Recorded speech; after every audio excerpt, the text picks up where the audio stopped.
Juliet has already shared with us what our inviting call is. How might we use change as an opportunity for the news story? Trying to use the word DRR and reframing it. So we want to use designing for resilience and regeneration to change the story of disaster risk reduction, which is often used as DRR.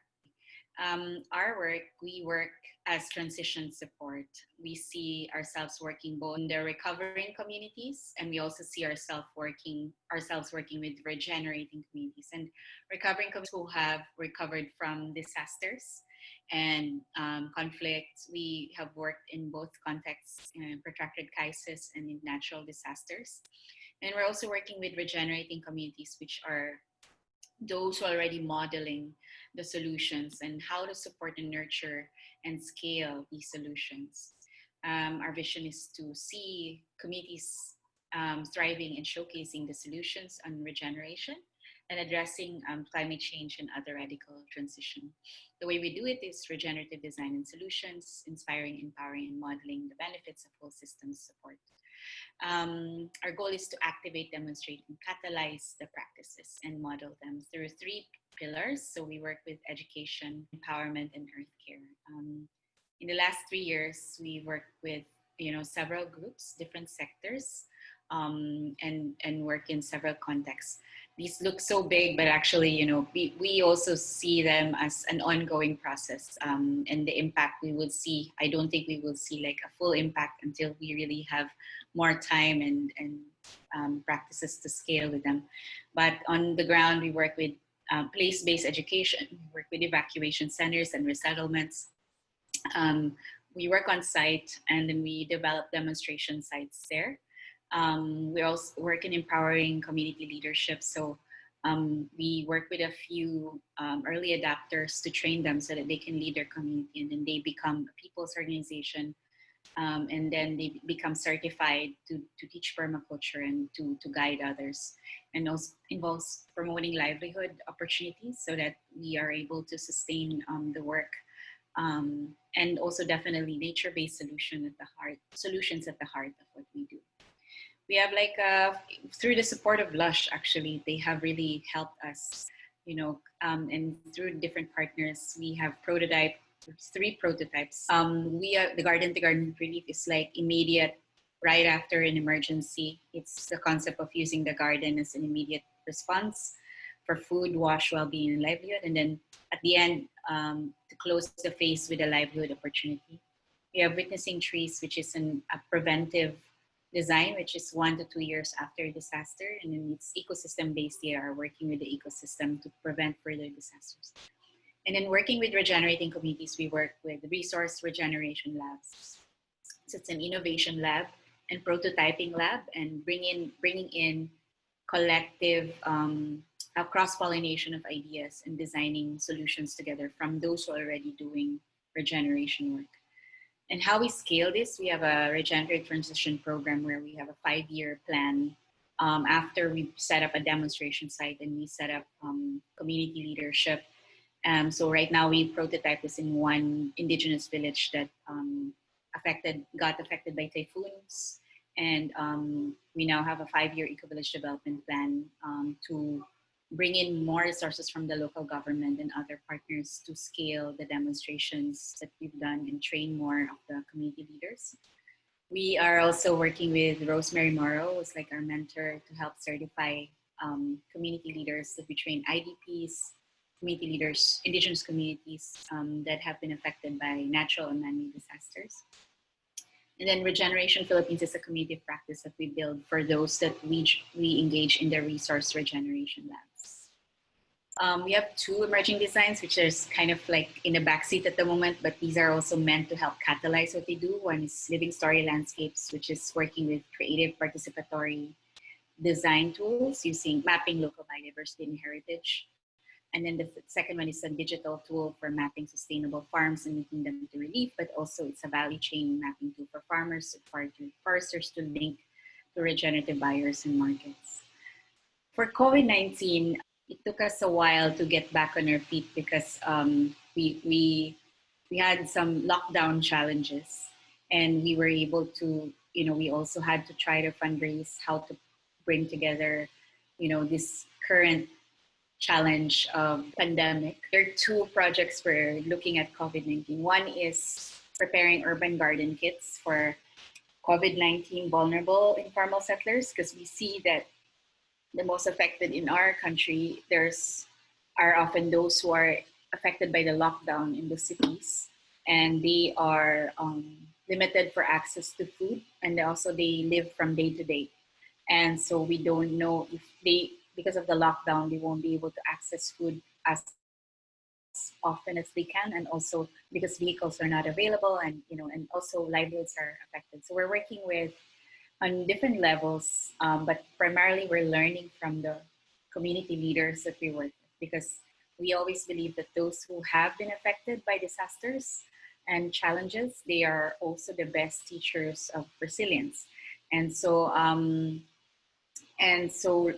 actually, one interesting thing that happened is that before the lockdown happened, we just for our garden to garden relief, we worked with a resettlement affected by an icy siege, and we taught them herbal soap baking, and then herbal cough syrups and salves. And then we realized these are probably so relevant for COVID-19, for wash and for health. And so we're actually a bit relieved that we thought that we delivered this ahead of time.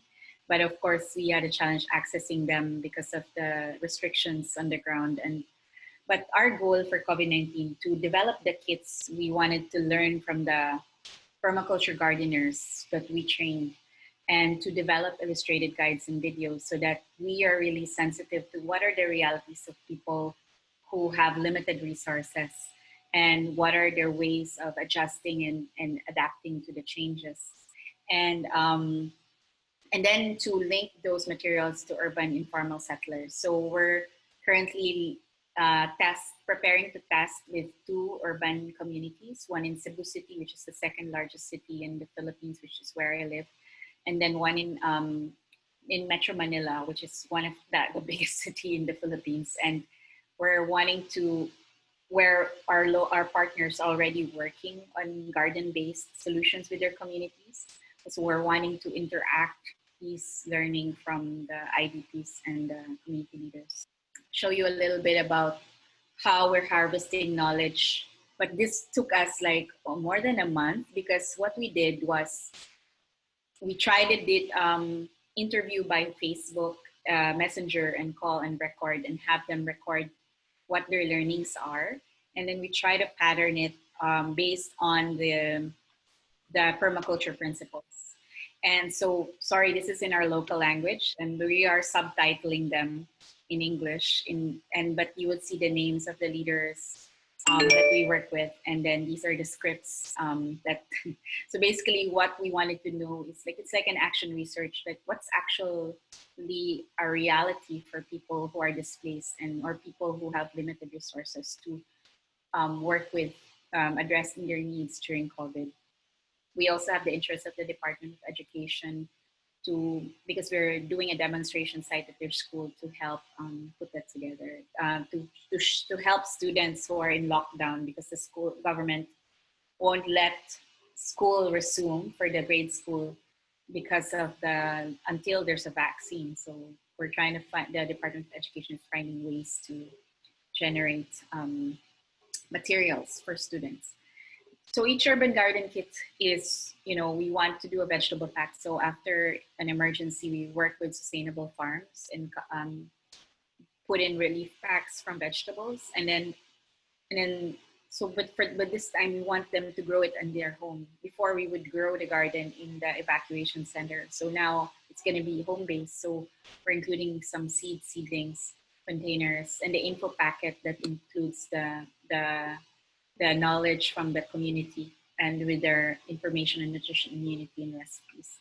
And then soil and compost and basic tools. What we want to do is a circular design, where we also support farmers as backliners. So because they are also affected because of the access, their food are, they have to throw away some of their produce. They are also affected, their livelihoods are affected because of the strict quarantine measures. So we're trying to see if we can provide income for them by having these sourcing it from them, the seeds and then the soil and then the vegetable packs.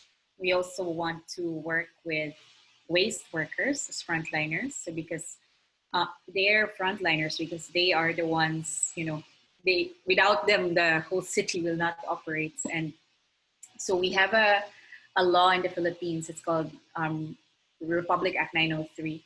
And MRFs or materials recovery facilities include gardens and for composting. So we want to work with that this sector to help source reusable, upcyclable containers for as containers for planting, and then garden tools as egg cartons and seedling trays, and then compost from biodegradables.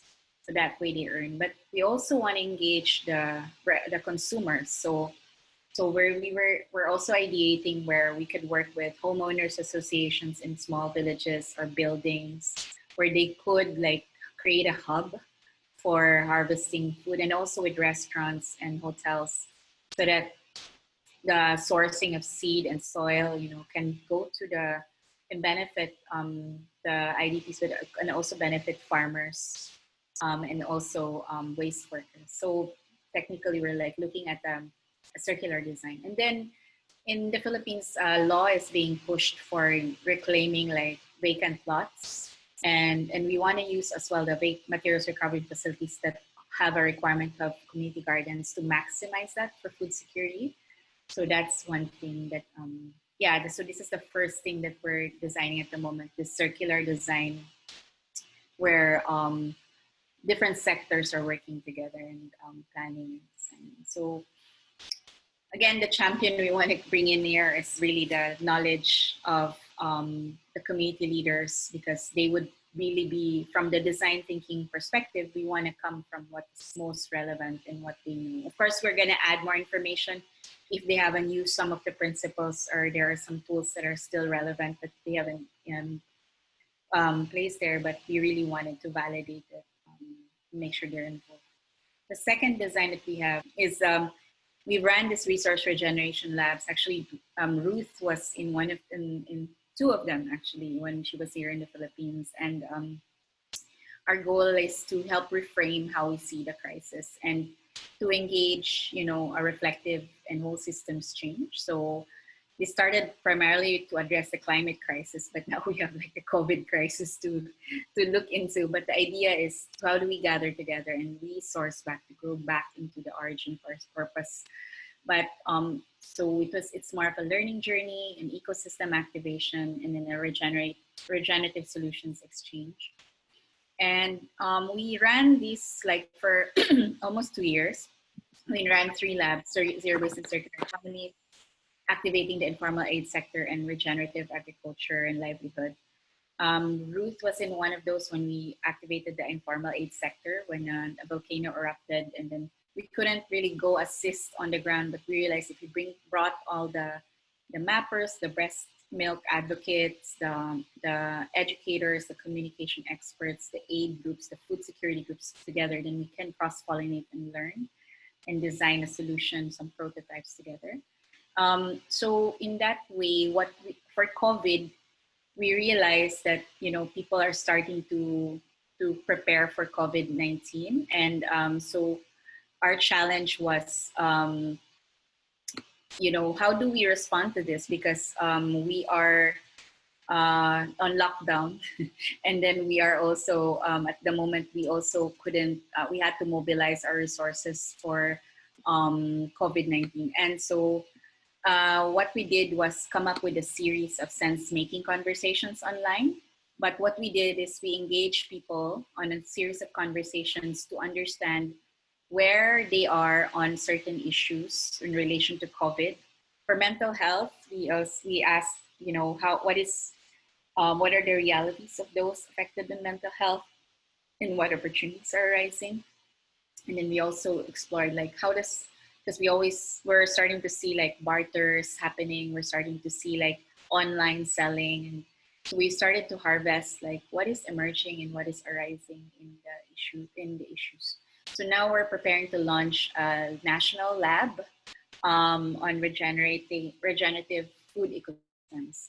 And because we saw that there are so many there's so many initiatives to promote urban gardening, but there wasn't an initiative to bring them together to design a scalable, like how to design together across sectors or create scalable solutions from the best practices. So basically what's happening is like they're all scattered together, but so many multiple initiatives. So what we're preparing to do that this July, hopefully we're still like putting it together, fundraising for it. So we want to journey with different urban garden advocates and solution workers. So how we do it, we're also aiming to scale by implementing by policy, influencing policy. We scale wide by replicating the best practices, but scaling deep because the lab is also meant to look into the inner leadership of people and how they can build trust across sectors. Thank you, Juliet, and everyone for your time.